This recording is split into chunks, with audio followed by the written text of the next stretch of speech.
Hi guys, Rob here from Free to Move UK. I got another video update for my vlog.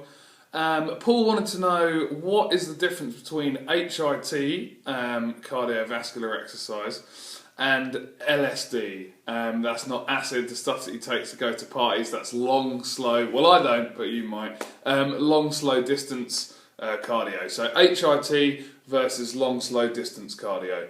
One is where you do short intervals of high intensity to boost your heart rate up and accelerate your metabolic rate with recovery periods in between. So you might do 30 seconds all out, let's say we're on the cross trainer, 30 seconds all out on the cross trainer as hard as you can, and then a minute slower, letting the heart rate come down. So that would be an example of HIIT, high intensity, or HIIT, high intensity interval training. Long, slow distance would be, you might do a 30-minute or 45-minute jog on the treadmill, which is more effective for weight loss and which works more quickly.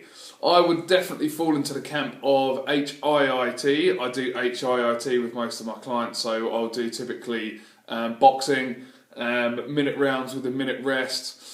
I'll do prowler pushes, so we'll push a weighted sled to bring their heart rate up really fast and then give them short rest periods in between. I definitely find that works well for fat loss if you've got a short period of time. Other people prefer their longer, slower distance work, and there's nothing wrong with that. However, science does suggest that long, steady distance work may train your metabolism to become more efficient. So it might make you better at using less calories, which is obviously for weight loss is not really what you want. You want to turn your system effectively into an energy wasting machine rather than an energy conserving machine. So you guys that are doing your 20-minute, 30-minute, 45-minute steady runs on the treadmill, you actually can end up making your metabolism more efficient. So you make your body better at using less calories and better at storing fat. So your body's going to adapt to whatever demands that you place on it. We're a survival organism, we're a survival-based species, as all species are. So if we start to place demands on our body of, hey, I want to run for 5 miles, your body's going to get better at running for 5 miles. So it's going to shed muscle tissue. It's going to look at storing body fat where you need it, around your hips and your legs, and wherever else.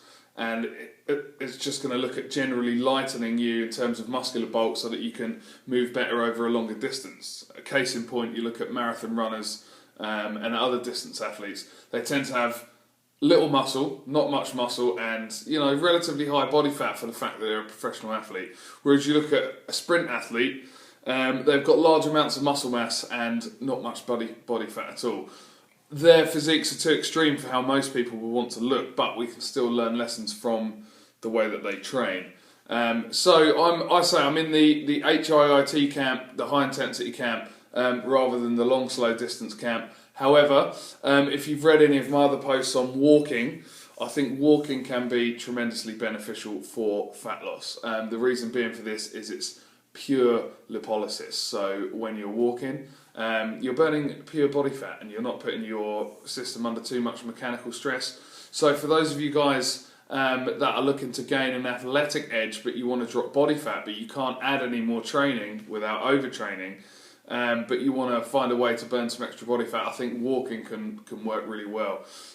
Also, it gets your parasympathetic nervous system functioning, so you start to go into rest and digest mode, and it can help with feelings of peace, relaxation, stuff like that. Personally as well, I'll stick on a podcast or something like that so I can walk for an hour and pick up a new bit of information, learn about something new, or pick up on a training technique that I want to know about, or anything else that I might want to increase my sort of knowledge base on. So to summarise, HIIT is really good for fat loss because it has a high EPOC, so afterwards your body consumes lots of energy after you've done it. So that's excess post-oxygen consumption, EPOC. After you've trained, it means your body has an oxygen debt because you've used lots of oxygen and you've built up lots of waste products from exercise, lactic acid because you've been working anaerobically. So that's why HIIT speeds up your metabolism, because your metabolism's going to need to return to normal, get rid of all those waste products, and repay the oxygen debt. Long, slow distance doesn't really do that. It just increases your metabolism while you're doing it, and then when you stop, your metabolism returns to normal. However, you can carry on for longer, so you may burn more calories during the session. Below even long, slow distance, we've got walking, which burns pure body fat. It doesn't affect your recovery at all. So I would say choose either end of the spectrum. Choose either the super, super easy stuff, the walking, or the crazy high intensity stuff at the other end that leaves you really sweating and panting. So either walking or super high intensity for your fat loss goals. As usual guys, any questions, please hit me up below or ask on the Facebook page. Take care.